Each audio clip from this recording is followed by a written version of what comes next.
Bonjour à tous, j'espère que vous allez bien, que vous passez une bonne pause déjeuner Ouais. pour ceux qui sont aux Antilles, un bon début de soirée pour ceux qui sont en Hexagone. Alors du coup aujourd'hui la thématique porte sur la prise de parole en public. On avait déjà fait deux, trois événements quand même en relation puisque on a l'événement sur la prise de parole en public qu'on a fait dernièrement. Juste avant on avait fait l'événement sur le syndrome de l'imposteur. Deux thématiques Mhm. très proches. Aujourd'hui, on aura deux expertes avec nous, avec d'autres sensibilités, une autre vision de la chose. On va parler de la prise de parole face au public, mais on va également parler de la prise de parole du coup en rendez-vous. On a une experte de l'image avec Francine Barbier et on a également Madeleine Chenenkin qui va nous rejoindre dans quelques instants pour pouvoir échanger sur cette thématique. Avant de démarrer, et bien sûr, il y a Tarancia avec nous qui fait partie de l'équipe du Campus Digital. Salut Tarancia. Avant de démarrer, moi, j'aimerais bien qu'on puisse un peu échanger, faire connaissance. Alors, aujourd'hui, je vous propose, pour faire simple, c'est d'utiliser l'onglet discuter. Donc, à tout moment de l'événement, vous qui participez, vous pouvez bien sûr nous interrompre, nous poser des questions, réagir, afficher votre désapprobation ou votre approbation, simplement, nous dire ce que vous en pensez. N'hésitez pas à partager au maximum. On garde les micros fermés juste le temps de l'événement, juste de façon à pouvoir justement maximiser les échanges avec nos intervenants. Et puis, vous pouvez intervenir à n'importe quel moment. D'ailleurs, je vais vous demander d'intervenir tout de suite, puisque j'ai envie de savoir pour qui c'est le premier événement du campus digital. Est-ce qu'il y a une personne pour qui c'est le premier événement du campus digital? Vous me mettez un petit 1 simplement. Sébastien Varlin nous dit que c'est sa première fois. Bienvenue, Sébastien. Et est-ce qu'il y a une autre personne pour qui c'est la première fois? Sébastien a quand même répondu, puis a oublié aux règles. Il a mis le 1. Donc, on est sur des gens qui suivent, qui suivent les règles. Merci pour la bonne organisation de tout ça. Odile, je suis ravi de te recevoir dans cet événement. Donc, dédié justement donc, à la prise de parole. Pourquoi, en fait, on a choisi ces thématiques? Bah, en fait, simplement parce que déjà, ça nous concerne, nous, en webinaire, en événement qui organisons, qui montons, qui prenons le micro. C'est une vraie thématique chez nous au jour le jour, qu'on vit au jour le jour. Et en fait, on n'a pas toujours l'occasion d'en discuter. Et souvent, quand on discute, on est face à des personnes qui, elles, n'ont pas encore osé passer le pas. Et en fait, vont avoir un regard un peu admiratif, alors que nous, du coup, on voudrait être challengé aussi. Donc, on les challenge, on se challenge, on avance ensemble. Et c'est tout l'intérêt de cet événement, c'est de se faire rencontrer des personnes, des intervenants qui ont l'habitude de prendre la parole face aux clients face aux clients ou face à un public. Et l'idée, en fait, c'est qu'on puisse échanger sur, du coup, et c'est ce qu'on va faire tout à l'heure, sur du coup, la difficulté que ça peut être parfois, nos premières fois, comment ça s'est passé, nos gros couacs, et puis aussi comment on arrive à garder cette motivation, quelles sont les techniques. Puis on a également, du coup, Francine vient nous parler du côté image, parce que souvent, il y a cet aspect, on en avait parlé lors de l'événement le syndrome de l'imposteur, la façon dont du coup l'image que l'on a de soi, l'image Ouais. qu'on pense refléter aux autres, mais parfois on Mhm. essaie de la maîtriser pour justement réussir à faire au mieux et se sentir bien justement de façon de pouvoir échanger. Bon alors, maintenant que je sais qu'il y a de nouveau, je vais quand même me présenter. Donc, je suis Mathieu Parti, je suis le directeur du campus digital. Donc, c'est un organisme de formation que j'ai créé il y a 3 ans avec une équipe d'un peu plus d'une dizaine de personnes qui est basée à Paris, l'équipe principalement en Guadeloupe et avec des formateurs en Hexagone, en Guadeloupe, en Martinique. Et voilà, avec un catalogue de formation dédié aux professionnels et également un catalogue de formation dédié aux particuliers.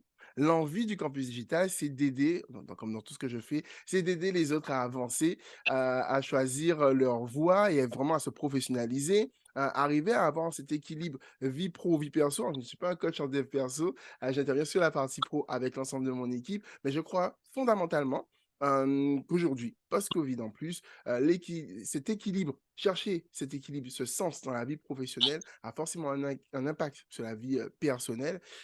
Et l'idée, en fait, c'est de trouver une activité et de se spécialiser dans une activité qui nous permet justement de trouver cet équilibre ce bien-être, de souffler un peu, autant quand on est, au bureau que quand on est dans la vie perso. Voilà pour la petite présentation du campus. Je tiens à remercier, les personnes qui ont mis leurs caméras.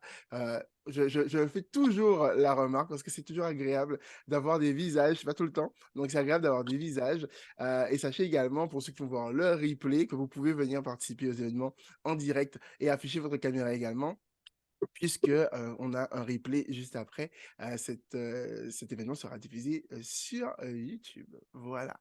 Maintenant que j'ai fait les présentations de mon côté, je vais demander à Francine, de bien vouloir se présenter. Francine, qui es-tu? Est-ce que tu peux, te situer un peu, pour nos Ouais. participants? Bonjour tout le monde, bonjour Mathieu, merci de cette invitation. Moi, je suis une Guadeloupéenne, hein, Francine, maman de deux ados, 16 ans et 21 ans. Donc moi, j'ai démarré en fait ma carrière professionnelle dans le milieu de l'esthétisme par la coiffure. Donc aujourd'hui, cela fait plus de 25 ans que je suis coiffeuse. Donc coiffeuse de métier. Ensuite, je me suis formée en fait au maquillage et passionnée de challenge, de défis, toujours plus, toujours avoir une vision en fait grandissante. J'ai décidé en fait de quitter toutes mes activités pour être à un moment donné disponible pour mes enfants et surtout gérer mon temps et mes finances en fait comme je le souhaite. Et c'est ainsi que j'ai rejoint une société de marketing de réseau et que je me suis hissée au rang de lead auprès de 300 voire 400 distributeurs, bien sûr en France hexagonale, en Guadeloupe, en Martinique, mais aussi en Guyane. Ensuite, donc, toujours ce besoin grandissant, hein, je me suis posé beaucoup de questions puisque cette équipe, en fait, nous avons un public hétéroclite, donc ceux qui connaissent un petit peu la force de l'image, ceux qui connaissent moins bien, et ceux qui sont toujours à la recherche, en tout cas, d'un bien-être ou d'un objectif, en fait, d'image. Et c'est ainsi que j'ai embrassé cette formation de coach en image et que je développe depuis maintenant 12 ans. Donc, moi, je dirais en fait que c'est vraiment une passion hein, pour moi, la mode, l'esthétisme, la pédagogie aussi transmettre, puisque depuis peu maintenant, depuis 5 ans, je consacre une partie de mon temps aux jeunes, aux demandeurs d'emploi, aux bénéficiaires du RSA, donc à ce public aussi qui a vraiment, vraiment, vraiment, je crois, besoin de ce coup de pouce, de cette valorisation de l'image pour aller plus loin. Et voilà un petit peu mes activités. Donc, sublimer les visages, c'est excellent, ça, j'adore. Les courbes du corps, ça aussi. Donc, vraiment, j'accompagne vraiment les hommes, les femmes, les plus jeunes à l'optimisation, en fait, je dirais, de leur potentiel séduction, puisque nous ne sommes pas ignorants à ce niveau. On séduit tout le temps, en fait, dans la vie, que ce soit à un entretien d'embauche, que ce soit au niveau de la famille, que ce soit un rendez-vous moins protocolaire, moins pro. En fait, nous sommes toujours en train, je crois, de séduire, et bien sûr, l'élu de notre cœur. Donc, voilà encore plus ce fort besoin de représentation et d'image. Donc, oui, la mode, grande passionnée. Donc, je suis vraiment entourée d'un super panel de professionnels, hein, à peu près une trentaine, une bonne trentaine, qui m'encadrent, qui m'entourent et aussi qui m'accompagnent en fait sur ce développement de l'image. Parce que moi, je me concentre vraiment sur la personne, sur le public, sur l'image de marque aussi de la structure, comment accompagner, comment développer cette image de marque avec le personnel. Et donc, il me faut en tout cas tous ces passionnés comme moi, que ce soit de l'esthétisme, du maquillage, du bien-être, du coaching personnel. Voilà, donc tous ces professionnels, donc j'en passe, hein, on va certainement les nommer encore tout à l'heure. Donc, ils m'accompagnent en fait avec un regard humaniste, bienveillant, et chacun s'implique en tout cas pour accompagner et aider l'autre à révéler en fait sa véritable personnalité et son style en fait aux autres. Bah, justement, je vais la question que je vais te poser juste après, parce que on va rentrer dans cette partie professionnelle, mais moi, j'aime bien commencer par les bases. Donc, on va accueillir Madly qui arrive justement. Et juste après, moi, ce que je vais te demander, après la présentation de Madly, c'est en fait de nous parler de ta première, la première fois que tu as pris la parole en public. La première fois que tu as joué justement de ton image. Donc voilà, on revient dessus dans quelques instants. Madly, es-tu parmi nous? Je suis là, oui. Alors, Je ne sais pas si vous m'entendez, mais je suis là. parfaitement, on t'entend Très bien. parfaitement. Tu peux activer la caméra. Hello! Hello. Alors du coup, on a commencé entre-temps, et j'arrive à pronommer puisque, l'idée c'est de se présenter, chacun. Donc est-ce que tu pourrais justement, te présenter, en quelques mots? Tu arrives à pronommer, hein, Madeleine, t'inquiète pas. On en était aux présentations, donc est-ce que tu veux te présenter, s'il te plaît? Oui, alors je m'appelle Madly Cheninking, je suis martiniquaise et je dirige la société Majorine depuis 2016. On a 2 activités. La première, c'est l'organisation d'événements, donc de type salon, conférences, et cetera. Et la seconde, ce sont des circuits culinaires, au centre-ville de Fort-de-France. Merci beaucoup. Alors, du coup, on embrayait justement sur nos expériences personnelles avant de parler de la prise de parole face à un public ou face à un client. En fait, j'ai envie de savoir, vous, est-ce que c'était évident pour vous la première fois que vous avez dû prendre la parole devant un public? C'est quoi l'expérience, la première expérience qui vous a vraiment marqué, où vous avez vraiment eu l'impression de devoir vous dépasser? Je vais laisser la parole à Francine pour commencer. Mais en fait, je crois que j'ai toujours aimé cette partie, même si en fait, au début, je ne la maîtrisais pas, mais très jeune, en fait, je me suis toujours présentée, être sur les podiums, danser, enfin, un tas d'activités culturelles qui m'ont permis, c'est vrai, d'être beaucoup plus à l'aise sur cette prise de parole, puisque forcément, on vous passe le micro, on vous demande en tout cas de vous présenter, de présenter le groupe et tout. Cependant, en démarrant le marketing de réseau, effectivement, il a fallu se retrouver devant des salles de 100, alors déjà en petit comité, donc de 10, 15 personnes. Après, ça a été du 100, du 500, du 3000, du 4000. Et c'est vrai que le plus, je crois, terrorisant, c'est vraiment quand on s'adresse aux personnes qu'on connaît. Parce qu'en fait, je crois que tant que on ne connaît pas ces personnes, on a moins l'appréhension de la critique, du jugement. Mais nous savons en fait que souvent nos parents, nos amis ont toujours ce regard beaucoup plus critique et moins, je dirais, favorable en tout cas à nos erreurs. Ben, écoutez, comme tout le monde, on transpire, hein, on transpire.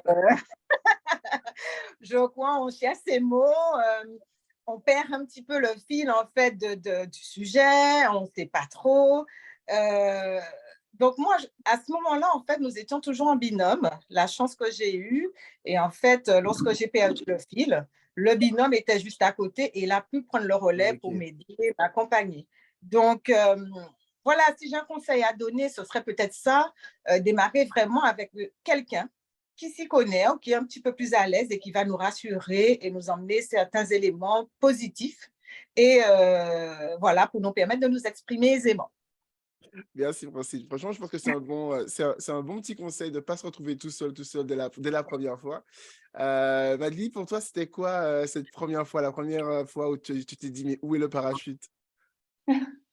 Alors, du coup, je pense qu'il y a un parallèle avec Francine, puisque, à mon sens, il y a 2 moments de prise de parole. La prise de parole dans le cadre personnel, et dans ce cas-là, c'est dès l'enfance finalement, hein, quand on fait des exposés à l'école, quand on doit réciter des poèmes.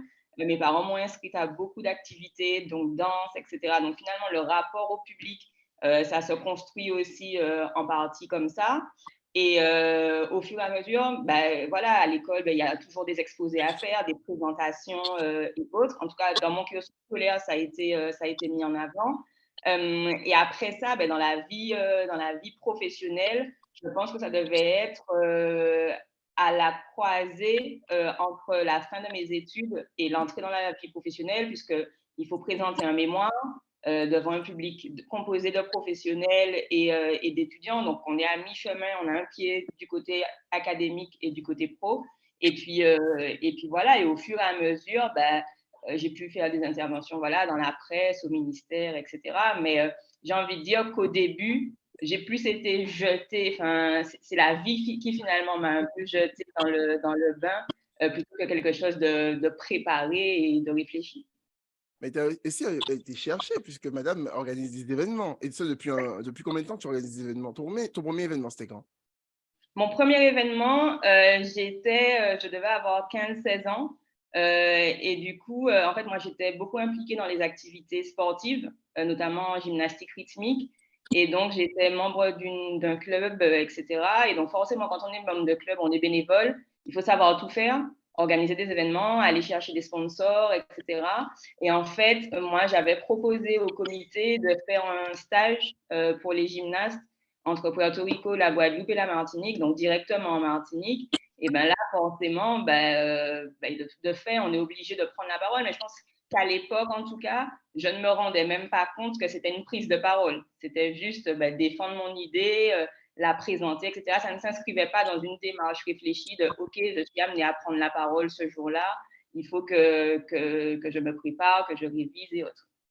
Quand on parle de prise de parole dans la vie personnelle ou dans la vie publique, est-ce que plutôt quel est selon vous, votre principal atout et bien sûr votre point faible? Moi, je suis très curieux de savoir ça. Je pense savoir un peu pour chacun d'entre vous au niveau de l'atout, mais on a forcément tous un point faible. On a tous des moments où moi, j'aime bien titiller là où ça fait mal parce que je veux pas qu'on pense que c'est facile, on arrive, c'est bon, je prends le micro et c'est moi. Mais j'aime bien titiller un peu. Donc selon vous, quel est votre atout et comment vous en jouez? Et également, du coup, quel est votre point faible dans vos prises de parole, que ce soit dans la vie perso, face à un client, face à un public? C'est quoi votre joker? Je commence par là. Mais en fait, je crois que cette prise de parole, alors pour certaines personnes, c'est inné, hein, c'est naturel, parce qu'elles vont dégager une certaine assurance, un certain charisme, et ce sont des personnes qui travaillent au quotidien, en fait, cette prise de parole. Et je crois que même là, ça reste quand même toujours un exercice à toujours améliorer, toujours en fait avoir un feedback de savoir si c'est bien, qu'est-ce qu'il a manqué, sur quoi on aurait pu mettre l'accent. Voilà, ne pas être trop critique non plus, hein, parce que, alors, je vais faire l'allusion, en tout cas le parallèle à mon métier, hein, puisque en tant que coach en image, on pourrait croire que c'est hyper évident et qu'elle a toujours fait ça. Mais alors, je vous fais une confidence parce que même là encore, j'ai du mal en fait à me dire, oui, Francine, ton image, elle va circuler, elle va être vue sur les réseaux, elle va être vue. Alors, pourtant, c'est un métier qui me crée cette aisance et je crois, et surtout le fait de savoir me mettre en valeur, le fait d'avoir cet atout, puisque j'estime que c'est un vrai savoir, une puissance en tout cas et un pouvoir, hein, de connaître ses points forts au niveau de l'image et les mettre en avant, les communiquer pour permettre en tout cas d'avoir plus de confiance, plus d'estime, être beaucoup plus rassurée dans la prise de parole, hein, et bien sûr avoir moins les lèvres tremblantes. Mais malgré tout, en fait, j'étais encore en train de me dire, il y a quelques années, que non, enfin, il y a 2 ou 3 ans, hein, que ça n'allait pas être possible. Parce que pour moi, en fait, visuellement, mon image, en fait, n'était pas un atout. Alors que tous les communicants me disent que c'est bien, que c'est vraiment ce qu'il faut. Et moi, je m'entêtais à me dire que non, non, non, il faut surtout pas qu'on me voie, il faut surtout pas qu'on m'entende trop. Il vaut mieux que je reste en fait dans la discrétion. Donc en fait, je crois que c'était toujours cette empathie ou ce désir toujours de faire bien pour l'autre qui m'ont freiné, hein, pendant toutes ces années, à me poser encore des questions, à me demander en fait, est-ce que euh, ma place, en fait, on parlait du syndrome de l'imposteur, est-ce que cette place, en fait, elle me revient et elle est légitime, elle m'est légitime.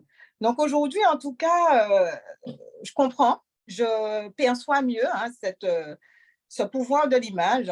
Je reviens juste de la Guyane, super en fait étonnée, après des années, hein, ça fait exactement 8 ans que je ne suis pas retournée là-bas.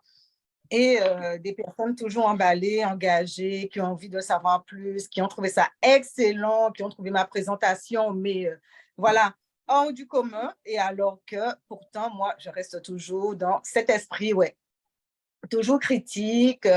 Donc, moi, je fais toujours un feedback. Aujourd'hui, j'apprends à être beaucoup plus indulgente avec moi-même et me dire, tiens, mais Francine, oh là, c'était bien, il y a peut-être une progression à ce niveau. j'accepte aujourd'hui de me laisser filmer, de me laisser, voilà, voir.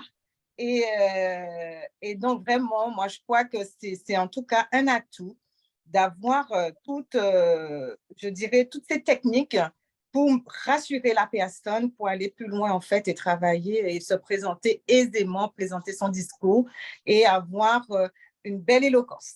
Maîtriser l'image pour essayer justement de maîtriser en fait la situation. En fait, j'ai l'impression que c'est un peu ça. C'est exactement ça. C'est surtout avoir confiance parce qu'en fait, on le voit. Je fais un exercice qui est hyper simple et que je peux vous communiquer à toutes, hein. Alors, il y a des hommes, mais les femmes, par exemple, je leur dis, alors imaginez que vous ayez un collier de diamants ou alors avec des pierres précieuses et qu'il faut absolument qu'on voit en fait votre collier. Comment vous vous comportez, comment vous marcherez. Forcément, ce collier avec des diamants, on va lever la tête, on va redresser les épaules et on va changer en fait sa posture. Je crois que l'intonation même change. Donc, c'est un exercice que je fais et qui fonctionne souvent. Alors, j'ai eu des femmes, hein, j'ai animé aussi un atelier aux premières et des femmes qui me disent, mais Francine, j'ai toujours mon collier invisible avec moi. Et ça, franchement, ça permet en tout cas, une fois qu'on y pense, on a ce réflexe, on va en entretien, on sait qu'on a une prise de parole importante. Les femmes pensaient en fait à ce collier et c'est vrai que tout de suite, on a toujours tendance à relever la tête, garder vraiment le focus sur son objectif. Moi aussi, je vais garder moi aussi, je vais porter un collier. Je vais imaginer qu'il y a un collier. Il n'y a pas que les femmes, ok. Mais je trouve l'exercice assez sympa parce qu'il est très mental, très visuel en même temps. Donc, je trouve que voilà, on a même commencé à donner des tips. Donc, merci Francine. Avec plaisir. Vas-y, point fort, point faible. Est-ce qu'il y a des points faibles? Bien sûr. Mon, mon point, je vais commencer par mon point faible, puisqu'en général, on commence vraiment par ça, c'est que moi, je parle très vite. Et donc, du coup, c'est quelque chose que On a j'ai dû ça en commun. travailler. C'est quelque chose que j'ai dû travailler avec une orthophoniste, quelque chose que j'ai dû réguler, puisque du coup, mon débit, en fait, il est saccadé. Je suis la version féminine de Kalash, littéralement. Euh, et donc, du coup, voilà, c'est quelque chose dont je m'en rends compte aussi maintenant. Et donc, quand je sens que, déjà, je préviens mon audience en Ouais. général. Et quand je sens que ça va trop vite, de moi-même, je fais en sorte de plus mettre des pauses, de mettre plus de plans, de ralentir, parce que malheureusement, j'ai une élocution qui est très rapide. Donc voilà. Et au niveau de mon point fort, je pense que j'hésite entre deux choses. Je pense que je sais assez me moquer de moi-même. Donc, de toute façon, si ça ne marche pas, je vais faire un trait d'humour ou voilà. Et sinon, je pense que, et c'est ça aussi qui bien souvent fait peur aux gens, c'est que j'ai la chance d'avoir un vocabulaire assez riche. Et du coup, quand on a le vocabulaire assez riche, on trouve les mots justes pour dire les choses justes sans chercher ses mots, etc., en étant la plus précise possible. Et pour moi, c'est un vrai atout parce que ça m'évite de bégayer, ça m'évite de dire des choses qui sont mal comprises. Donc vraiment, le côté un peu sémantique, le côté pointu sur les mots, à mon avis, c'est un atout. Clairement. Vous êtes plutôt dans le lâcher prise ou dans le contrôle de tout? Et surtout, À qu'est-ce que moi, vous non, hein. recommandez? Il n'y a pas de lâcher prise chez moi. Mais en fait, ouais, là, non, je suis vraiment dans un lâcher-prise et surtout retenir que je peux toujours m'améliorer, en fait. Donc, l'essentiel, parce que très souvent aussi, on a toujours l'impression, des fois, enfin souvent, que le message, en fait, il n'est pas bien perçu, il n'a pas été bien, euh, je crois, hein, peut-être reçu des personnes, en tout cas de notre auditoire. Mais en fait, non, souvent, c'est notre retour à nous. Mais très souvent, en fait, le public, il est hyper content, il est demandeur. Donc, le plus important aujourd'hui, à mon sens, c'est vraiment que le public, en fait, il soit satisfait et qu'il applique, en fait, les conseils. Peu importe la personne qu'on est, peu importe le vocabulaire, en fait, que nous avons, peu importe, l'idée, c'est que les gens, ils comprennent le message que nous avons à faire passer et transmettent au maximum. Et quand on parle d'un message, on est obligé de retenir que je crois que c'est 80% du message. Non, j'exagère? ou 70% du message vient du coup, du physique, c'est-à-dire de comment on se déplace, Non verbal. de notre ton, de comment on va se déplacer dans la pièce, de comment on va occuper l'espace. Donc, c'est là C'est aussi ça. où j'ai envie qu'on parle de cette partie image. Parce que du coup, alors, j'entends Francine, hein, il suffit que le public ait compris le message et c'est bon, mais il faut déjà oser monter sur la scène. Et je pense que des personnes qui vont nous regarder ou qui nous regardent n'osent peut-être pas encore monter sur la scène. Donc moi, j'aimerais bien qu'on aborde cette partie-là, que 93% de non-verbal, nous dit Odile. C'est énorme. Donc du coup, vous, comment vous maîtrisez, comment vous pensez que c'est pas toujours vous n'avez peut-être pas encore eu cette réflexion par rapport à la façon dont vous vous comportez ou la façon dont vous occupez l'espace et autres, mais comment vous arrivez justement, vous, à gérer cette partie présence, encore une fois, face à un client ou face à une salle bondée? Alors, je sais pas si ça reste moi ou c'est Madeleine? Ah, Je c'est une peu discussion, hein, importe. c'est comme qui veut répondre. Voilà. Alors, moi, au début, en fait, de mes prises de parole, je faisais un exercice tout simple. Avant d'arriver sur les lieux hein, de la réunion ou voilà, dans ma voiture, j'écoute déjà un morceau de musique, donc une musique que j'aime énormément. Et je l'écoute à fond, comme ça, quand je descends de la voiture, comme je dis souvent, enfin, parce que c'est vrai que j'ai fait beaucoup de développement personnel aussi à l'étranger, mais en fait, je suis déjà en énergie.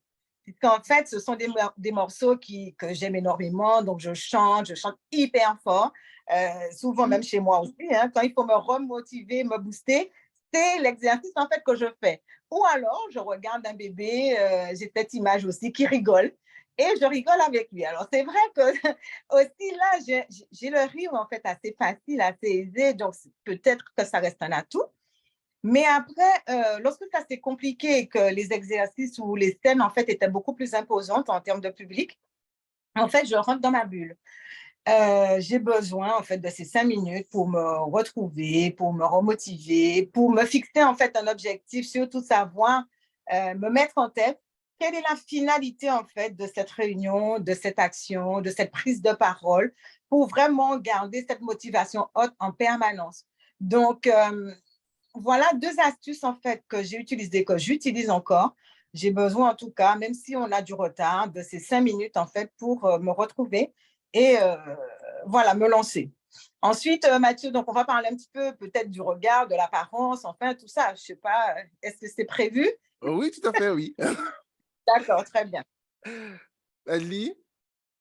Alors moi, du coup, je suis très méthodique, c'est-à-dire que déjà pour moi, en tout cas, quand je sais que j'ai une prise de parole prévue, donc pas spontanée, parce que ça peut arriver qu'on nous sollicite de manière spontanée, donc quand j'ai une prise de parole prévue, moi, ça doit s'intégrer dans un rituel. Déjà, la première chose, c'est qu'il faut que je maîtrise mon sujet. C'est-à-dire que peu importe le sujet, il faut que je le maîtrise, il faut que je m'entraîne, il faut que je le révise, que ce soit une présentation commerciale, je ne vais pas faire une présentation commerciale sans argumentaire commercial parce que je n'ai pas envie de perdre mon temps et je n'ai pas envie que mon interlocuteur perde le sien non plus. Donc, je sais ce que je veux vendre, je sais ce que je veux obtenir, je sais quel est mon seuil de ma marge de manœuvre, etc. Et si je prends la parole en conférence ou autre, pareil, c'est-à-dire que si mes slides tombent en panne, je peux faire la présentation sans slide. Et donc, moi, voilà, il y a le travail de connaissance du sujet. Pour moi, il n'y a rien de pire que d'arriver, de bégayer, de trébucher, etc. En tout cas, ce n'est pas mon truc. On est Ça dans me le rassure. contrôle total. Ça me rassure, c'est mon côté un peu Beyoncé de ce côté. Connaître mon sujet, moi aussi, ça me rassure, ça me soulage ma charge mentale. Donc, je m'entraîne avant mes prises de parole, je révise, etc. Donc, ça, c'est le premier point, je dirais. La deuxième chose, c'est que je me connais un peu mieux et je sais que ben, moi, j'ai le stress qui n'est pas paralysant. C'est-à-dire que quand je vais prendre la parole en public, ben, je sais que je vais stresser, je vais angoisser, etc. Et moi, je somatise, c'est-à-dire que j'ai mal au ventre. J'ai très mal au ventre, j'ai vraiment très mal au ventre. Je commence à dire à mes proches, je commence à avoir mal au ventre, etc. Mais ce n'est pas un stress qui est paralysant. Pour moi, c'est un stress qui est un indicateur de OK, tu t'apprêtes à faire quelque chose qui est important, donc il faut que tu te mettes en condition. Donc, avant ça, ben voilà, je vais me laver les mains, je vais aux toilettes. Et donc ça, pour moi, c'est aussi, quand je me connais, je sais que mon corps me dit, il y a quelque chose, il y a une forme d'adrénaline qui arrive. Donc ça aussi, c'est, je pense, important. Et la troisième chose, peut-être en écho à ce que disait Francine, c'est-à-dire que je me mets dans une bulle mentale. C'est-à-dire, enfin, moi, quand 5 minutes ou 10 minutes avant une intervention, il ne faut pas trop venir m'emmerder globalement.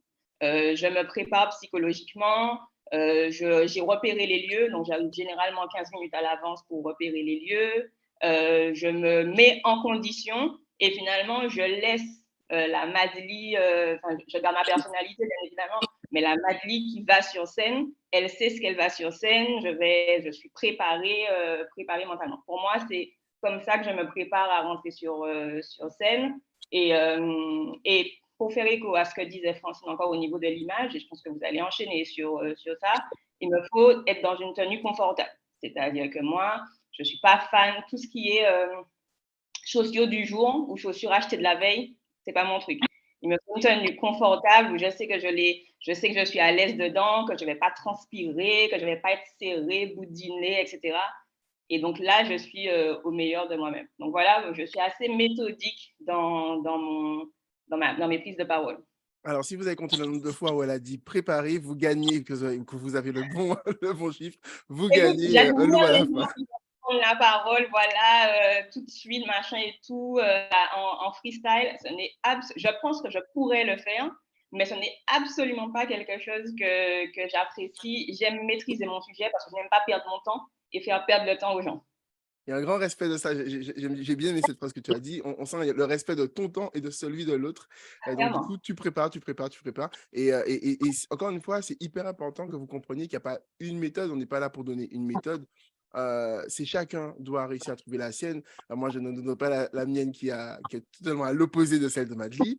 Mais je pense que le plus important, c'est du coup, c'est simplement de se trouver dans ces moments-là. Quand Madly dit, j'ai bien aimé cette phrase où tu dis que tu laisses la Madly un peu de tous les jours, la normale, voilà, tu lâches Beyoncé sur scène. Du coup, c'est vraiment ça, c'est trouver en fait votre personnalité. Garder plutôt votre personnalité, mais réussir à garder l'énergie haute de façon à pouvoir prendre la parole et à réussir à délivrer votre message. Et pour Et ça, la bah, preuve, du tu coup, vois, ce matin, je t'ai demandé ouais. est-ce qu'il y a des choses à préparer, Oui, comment ça va se passer. Moi, j'ai besoin de savoir où je mets les pieds et ça me rassure, en fait, hein. mais oui, mais en plus, franchement, ça m'étonnerait que que tu ne sois pas venu vers moi plus tôt parce que je me suis dit, mais Donc, tu changes un peu, je pense. Je pense que non, j'étais occupée, mais j'avais déjà préparé une liste de points, une liste de questions éventuelles, etc., hein. OK. Ouais. Je peux pas, je peux freestyler, mais je pense que je ne suis pas la meilleure en freestyle. OK. Oh, Alors, Francine, parlons justement de oh. cet aspect vestimentaire, image. Quels conseils, quels sont les premiers conseils? Enfin, c'est un peu générique parce qu'on aura beaucoup de personnes qui sont là avec nous et qui vont voir par la suite ce ne sera pas personnalisé parce que voilà. Mais toi, quel est le premier conseil que tu donnes en général de façon à pouvoir se sentir bien dans sa tenue, à l'aise avec son image? Mais en fait, déjà de rencontrer une coach en image, ce serait bien. Maintenant, si ce n'est pas fait et que ce n'est pas possible, c'est pas grave, il y a toujours des solutions, hein, parce que avant même de connaître ce métier également, ben, j'étais aussi déjà engagée dans cette prise de parole en public. J'ai envie de dire en fait qu'il faut, Madly l'a dit tout à l'heure, il faut vraiment être à l'aise en fait dans ses vêtements. Donc, au-delà de l'image en fait qui est renvoyée, c'est vraiment être à l'aise dans son vêtement, être à l'aise dans ses chaussures, être à l'aise soi en fait avec l'image qu'on leur envoie. Et une fois en fait que ça c'est affirmé, confirmé et que ça reste une image positive pour l'autre, il peut plus facilement être rassuré et aller en fait à son entretien, pitcher, enfin faire toutes ces interventions. Cependant, pour pas mal de personnes que je rencontre, c'est un exercice qui reste quand même difficile, qui n'est pas inné pour pas mal de personnes. Et donc, le constat en tout cas que je fais, c'est qu'une fois qu'on travaille, ne serait-ce que sur un point qui reste important au niveau du coaching en image, qui reste la colorimétrie, on étudie en fait toutes les couleurs qui mettent en valeur cette personne. C'est plus simple pour elle parce qu'elle se sent plus rassurée. Elle voit vraiment l'effet de la couleur au niveau de son visage. Puisqu'en fait, il faut savoir que la couleur, elle peut créer des émotions, elle peut créer des humeurs. Elle transmet en fait une énergie également. Donc, il est important de bien choisir en tout cas les couleurs que nous allons porter lors d'un événement.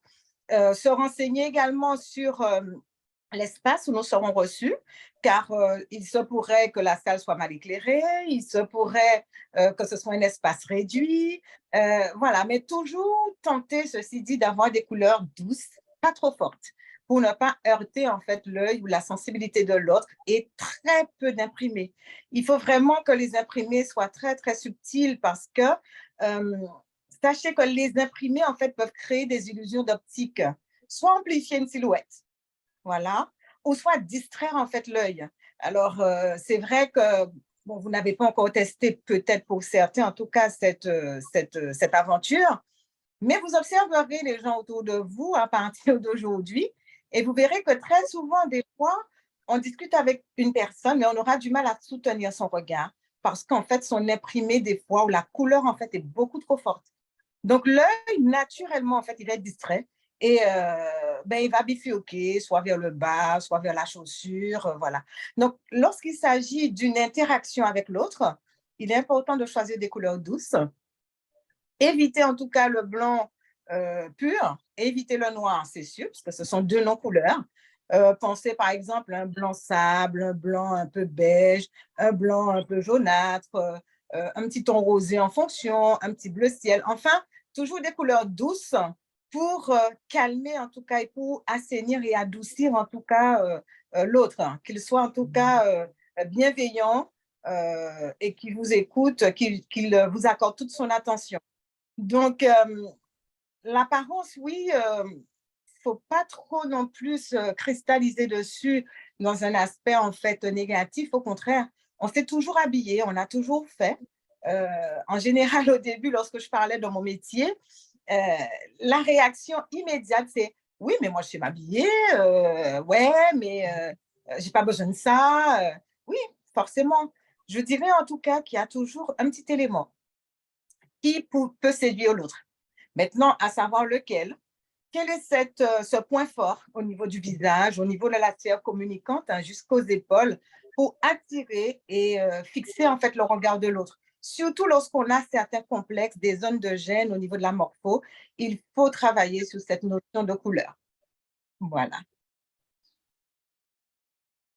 Bah, il y en avait pour tout le monde. Je trouve hyper intéressant parce que du coup, ça peut permettre à des personnes qui ne sont pas à l'aise ou qui ne savent pas ben, comment faire pour s'habiller en conséquence de pouvoir le faire. Oui, Mais également, oui, ça nous rappelle également que même si on se sent à l'aise dans ses vêtements, ça a quand même un intérêt, ne serait-ce que la couleur, le petit oui, accessoire, oui, ah oui, le tout à truc en fait. plus. Ben, en fait, Mathieu, la couleur, en tout cas, a un langage. Et la couleur va dégager, comme je disais tout à l'heure, des émotions ou des humeurs. Souvent, je suis sûre que on a super bien dormi, on se sent super en forme, et nous entendrons, voilà, un ami nous dire, oh là, mais tu as l'air fatigué. Et souvent, c'est une question en fait de couleur. En travaillant dessus, en les connaissant, et voilà, là aussi, on peut interagir. Après, il faut savoir que les couleurs ont une réelle conséquence sur le vêtement, sur la coiffure aussi, parce que là aussi, pour qu'on ne soit pas dans un look trop décalé, la couleur aussi va je dirais, se rajouter au style aussi, parce qu'il y a des styles qui permettent un certain nombre de couleurs au niveau des cheveux et d'autres non, notamment aussi au niveau des accessoires, puisqu'aujourd'hui, nous avons, nous portons pratiquement tous des lunettes, et les lunettes maintenant sont vraiment devenues un accessoire hyper tendance. Est-ce que j'utilise à bon escient, en tout cas, mes lunettes, et bien sûr pour les femmes, le maquillage et certains hommes également. Donc voilà un petit peu l'incidence de la colorimétrie. Et pour certaines personnes aussi qui sont atteintes de pathologies lourdes, on peut parler même de chromathérapie. C'est vraiment une thérapie par la couleur. Mais ça fera l'objet certainement d'une autre séance. Ah, c'est pas mal, on est en séance, j'aime bien. Non, mais c'est hyper. Moi, je sais que par exemple, alors, le bordeaux, c'est une couleur, j'adore le lit de vin, bordeaux, c'est une couleur que j'aime bien. Sur le cintre, c'est très beau. J'en ai mais dès que je mets une chemise bordeaux ou un t-shirt bordeaux, alors je ne sais pas pourquoi. Alors, je ne sais pas, je sais pas si c'est j'allais dire un heureux hasard, mais juste un hasard, mais je passe des journées pourries. En fait, je me sens pas bien, en fait. Je me sens vraiment pas bien avec cette couleur-là. Je pense qu'on a tous des couleurs, peut-être des objets, des choses comme ça. Alors, je ne sais pas si c'est uniquement l'énergie de la couleur ou c'est également nous, en fait, comment on symbolise les couleurs.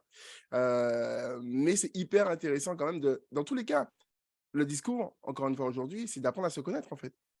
Oui, Apprendre à c'est connaître ça. ce qui nous ça. va, dans quelles conditions on est le plus performant, et puis comment on arrive encore une fois, à réunir toutes les conditions nécessaires, Bien pour sûr. délivrer son message. C'est ça, parce qu'en fait, la couleur nature a aussi le pouvoir de lisser en fait le teint, a le pouvoir de sublimer en fait un visage, a le pouvoir d'effacer ou de gommer les imperfections. Elles sont toujours là, ces imperfections. Le visage, en fait, il n'a pas bougé, sauf que la couleur, en fait, peut mettre l'accent ou pas, ne serait-ce que sur euh, voilà, les ridules du visage. Voilà, donc vraiment, c'est bien au moins de tester en fait cette colorimétrie pour avoir ces notions.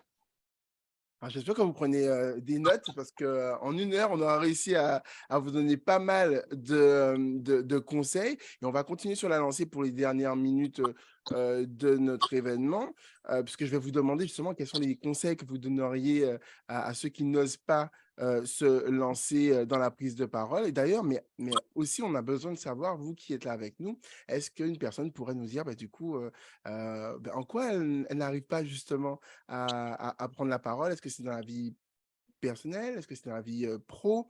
Est-ce que c'est face aux clients? Est-ce que c'est face, à une salle? Est-ce qu'elle a envie de remplir des salles de concert et qu'elle n'y arrive pas parce qu'elle n'ose pas? N'hésitez pas à nous dire, ça nous permettrait d'avoir pour les dernières minutes, un sujet, concret. Parce que si vous êtes venu à cet événement, Euh, j'imagine qu'il y avait un besoin, donc il ne faut pas hésiter. J'ai vu un micro s'ouvrir, je je crois que c'est sais, Odile.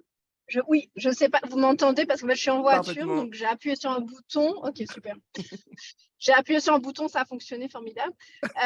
Donc en fait, moi, c'est vrai que la prise de parole en public, alors je la prends, je n'ai pas peur de la prendre, mais le problème, c'est que j'ai toujours peur en fait d'avoir un discours qui n'est pas structuré. Parce qu'en fait, mes pensées partent dans tous les sens. Mon cerveau fait comme un ping-pong dans ma boîte crânienne.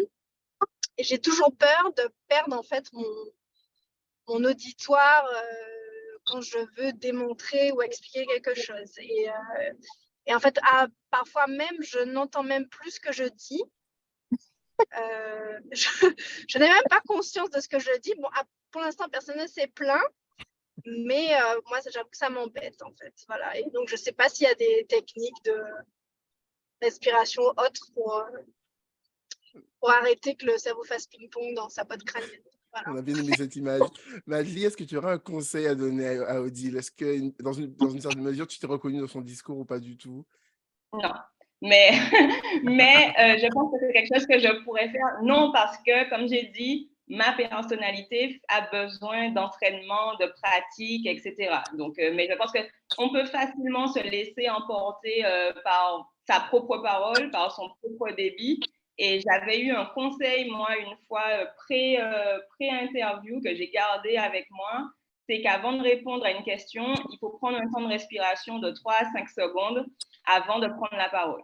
Et du coup, donc ça, c'était le premier conseil, c'est-à-dire ne pas se jeter avant la fin de la question pour répondre, etc. C'est inspirer, prendre le temps de OK, comme ça laisse aussi au cerveau le temps de s'oxygéner, et puis on avance. Et la deuxième chose, c'est de privilégier les phrases courtes. C'est-à-dire que si les phrases sont trop longues, on tend à, je pense, s'étrangler soi-même, à sembler lificoter, à tourner en rond. Et au bout d'un moment, ben, on ne sait plus nécessairement ce qu'on dit. On a perdu le fil de la question. Et donc ça, c'est assez dommageable. Donc moi, les deux conseils, le premier, celui qu'on m'avait donné, que je garde encore, c'est de prendre le temps avant de répondre à une question. C'est pas 3 secondes qui vont changer la face du monde. La deuxième, c'est de privilégier les phrases courtes et dans mon cas, ben, aussi de penser à la vitesse à laquelle je parle.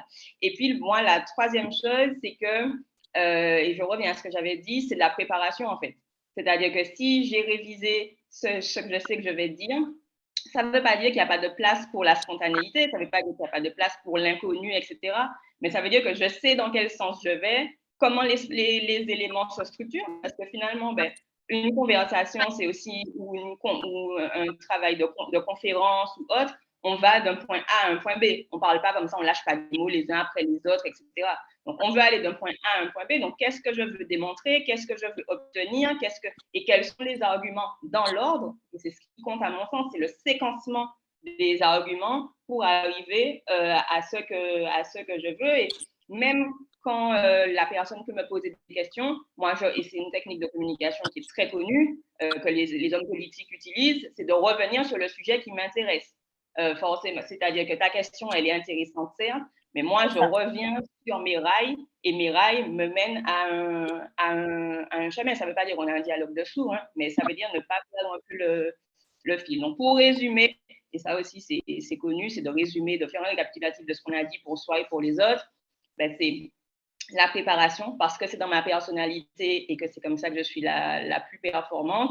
C'est prendre le temps de répondre, privilégier les phrases courtes et puis faire un résumé le cas échéant.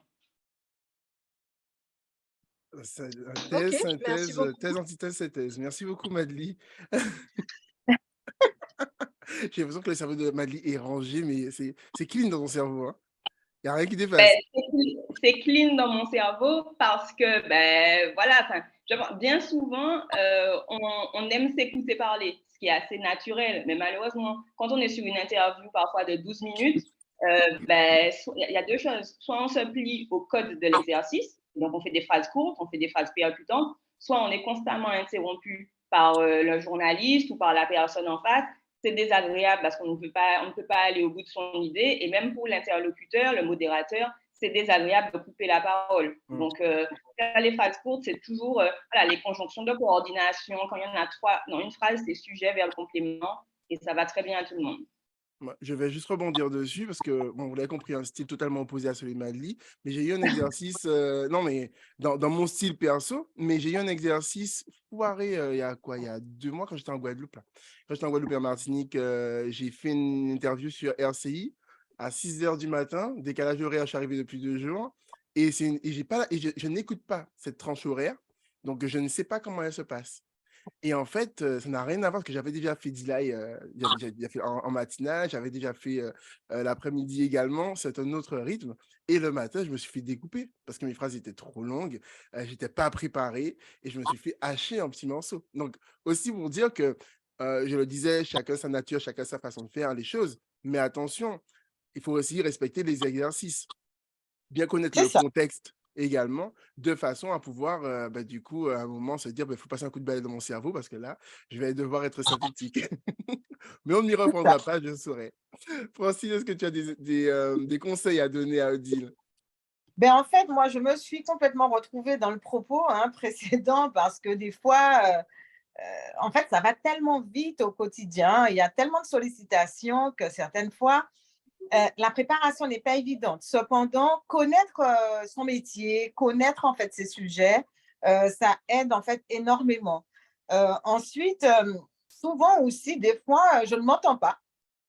Mais à ce moment-là, c'est vrai que l'exercice régulier permet de se dire oups, ok, et regarder en fait le non-verbal des autres pour savoir en fait est-ce que nous sommes toujours connectés en fait, est-ce que cette connexion existe entre nous et l'autre. Et très souvent, j'improvise aussi puisque je connais assez bien maintenant mon métier. J'écoute essentiellement aussi les mots-clés, les mots importants en fait de la question. En général, j'essaye de retenir ceux-là parce qu'il suffit qu'il y ait un peu de stress, effectivement, on n'est pas bien, voilà, on n'a pas trop dormi et puis ça y est, en fait, on est un peu perdu. Mais j'essaye vraiment de retenir au moins 3 mots-clés dans chaque question pour pouvoir bien y répondre. En général, lorsque l'animateur il est bienveillant, il sent bien un peu qu'on est un peu perdu, il peut nous aider en fait à reformuler. Donc, ne pas hésiter non plus à demander une reformulation en fait de la question. Pas dans le journal de CI à 5h du matin. C'est vrai. Merci beaucoup. On arrive à la fin de notre petit événement qui va passer hyper rapidement. Est-ce que, il y aurait une dernière s'il y a une dernière question, on la prend, n'hésitez pas. Mais sinon, je vais en profiter pour demander, à nos, invités si elles ont un dernier conseil, ou une expérience qu'elles ont envie de partager, pour finir aujourd'hui. Madly ou Francine, je vous laisse, la parole. Un petit conseil. Je sais que vous avez déjà donné beaucoup de conseils, mais s'il y a un petit dernier que vous voulez donner, n'hésitez pas ou partager une expérience, si vous êtes la Je crois bienvenue. qu'il y a une question. Ah, il y a une Ouais, question. J'ai vu oui. une main se lever, je ne suis pas sûre. Alors, non. Oui, oui, effectivement. Sébastien, tu peux ouvrir ton micro. Bonjour à tous. Bonjour à tous. Et donc, le propos d'Odile, moi, ça me parle. C'est qu'avant, je parlais. Donc, je ne m'écoutais plus. Donc, mon cerveau était rempli, on va dire, de toiles d'araignée. C'est plein de chocolat. Il y avait tellement de trucs à dire. Donc, je ne savais pas comment les dire. Et donc, moi, j'ai pris un coach. Sinon, en fait, je parlais tellement à la suite. J'avais une idée qui venait, une autre idée, une autre idée. Et là, que même mes amis, je les perdais. Et en plus, le drame, c'est que même moi, je me perdais des fois. Je parlais, je me perdais en route et je ne savais plus quoi dire. Donc, j'ai travaillé ça, en fait. Et, et là, surtout que quand on parle aux gens, c'est un plus pour faut écouter la personne. Et moi, j'ai appris à écouter. Quand on parle, il faut respirer et surtout, il faut bien écouter la personne. Voilà, faut bien écouter voilà, pour répondre à la question. Il faut prendre le temps d'écouter la personne. Parce que si on ne prend pas le temps d'écouter la personne, donc en fait, ça va faire des flots de paroles, bla, bla, bla, bla, bla. Donc, c'est un brouhaha. Donc, quand on nous pose une question, bien le temps d'écouter ce que dit la personne, de bien comprendre déjà ce qu'elle nous dit. Ne pas hésiter à demander à reformuler. Également, c'est quelque chose qu'on n'ose pas toujours faire. Voilà. Mais redemander à reformuler Bien de façon prendre le directe temps. ou indirecte. Parce que c'est important. C'est important. De bien comprendre ce qu'on nous dit et surtout de bien prendre le temps d'écouter, bien écouter. Parce que des fois qu'on entend, puis ça ressort. Voilà, qu'on entend, mais on n'écoute pas. Donc, c'est écouter, c'est important pour bien répondre à la personne. Parce que si on répond déjà, tu à côté, ça peut créer des frictions, des crispations, une fois, deux fois, trois fois. C'est que moi, je suis entrepreneur. Donc, j'ai appris sur le tas.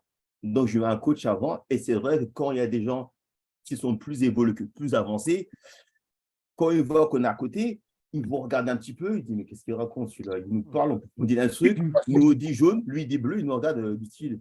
Il nous regarde un peu bizarrement, mais qu'est-ce qu'il raconte lui? Donc, tu vois que tu es complètement, comment dire, tu es un peu à la masse, on va dire, tu es un peu en décalage, mais c'est l'apprentissage.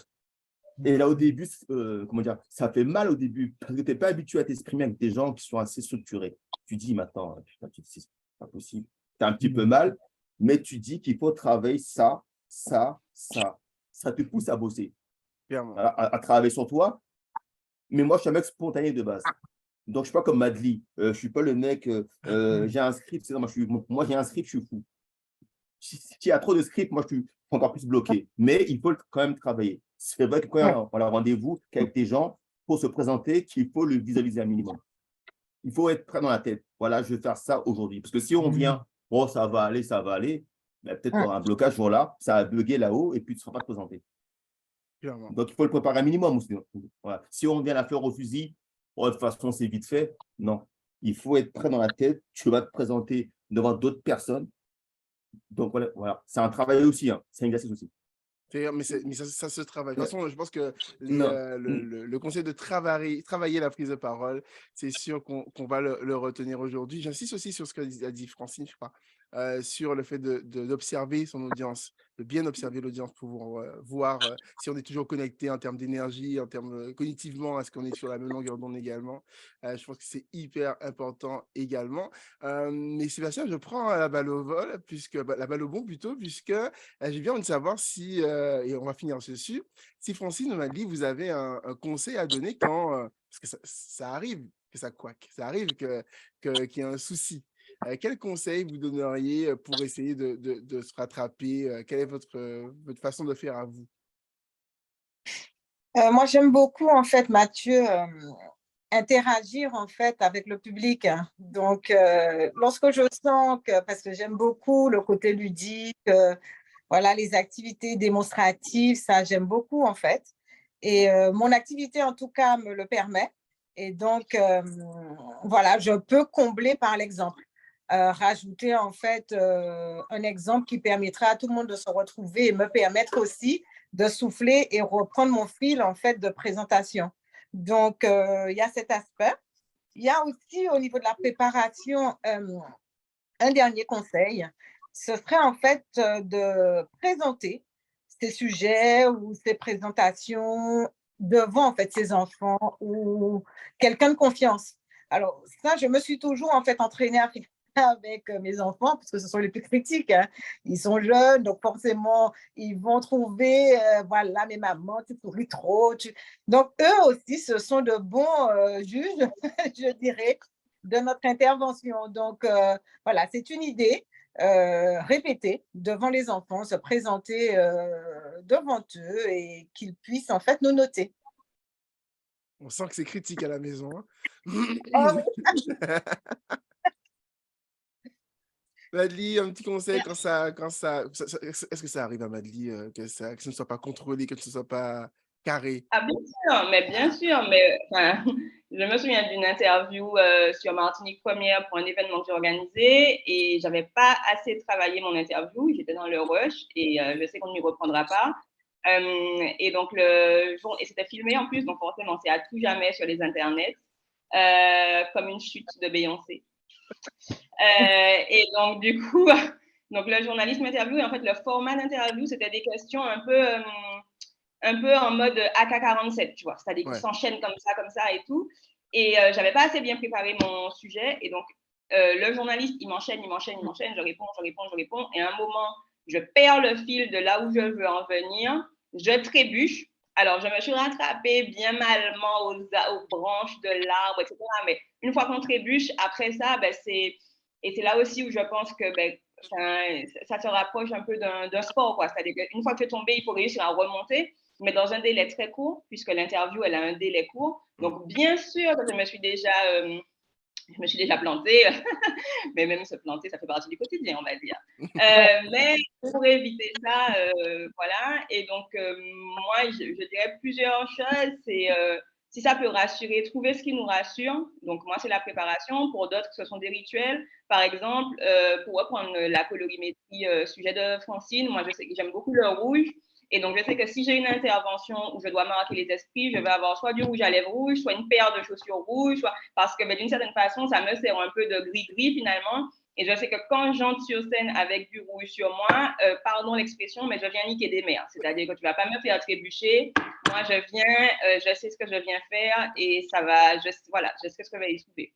Donc, trouver ce qui nous rassure, peu importe la forme, mais c'est ça. La deuxième chose qu'on oublie bien souvent, ben, c'est mine de rien de sourire. Ça peut être très sérieux, mais un sourire, ça ne mange pas de pain. Et puis, ça peut permettre d'arrondir un peu les angles sur un malentendu, etc.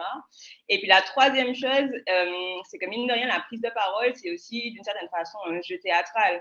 Et donc, ben, se faire accompagner. Les techniques de théâtre, de mise en scène, de storytelling, de posture, de déplacement dans la salle, etc., sont toujours, je pense, intéressantes. Soit se faire accompagner si on en a besoin, soit au moins se documenter et puis pratiquer. Donc, voilà. Et comme a dit Francine, moi, alors, j'ai pas d'enfants, mais du coup, j'ai des parents qui sont très exigeants, on va dire, qui sont à un niveau d'exigence très poussé. Et voilà, j'ai un entourage qui est assez critique et donc qui ne va pas hésiter à me tacler le cas échéant et à me dire, mais enfin, ce que tu dis, on comprend rien, tu es gentil, mais tais-toi en fait. Donc, avec des gens qui sont à la fois assez bienveillants pour ne pas vous faire pleurer, mais assez critiques pour vous dire ce que les autres n'osent pas N'oseront pas, bien nécessairement sûr. dire, en fait. Donc, ce serait ça mes conseils, mais surtout, practice. C'est en forgeant qu'on devient forgeron, c'est en faisant des rendez-vous sociaux qu'on apprend à se planter, c'est en faisant des interviews qu'on apprend à se planter, mais on n'a jamais, malheureusement, l'occasion de faire 2 fois une bonne première impression. Donc, ne pas gaspiller ses chances. Est-ce qu'on aura un meilleur mot de la fin que ça? Je ne pense pas.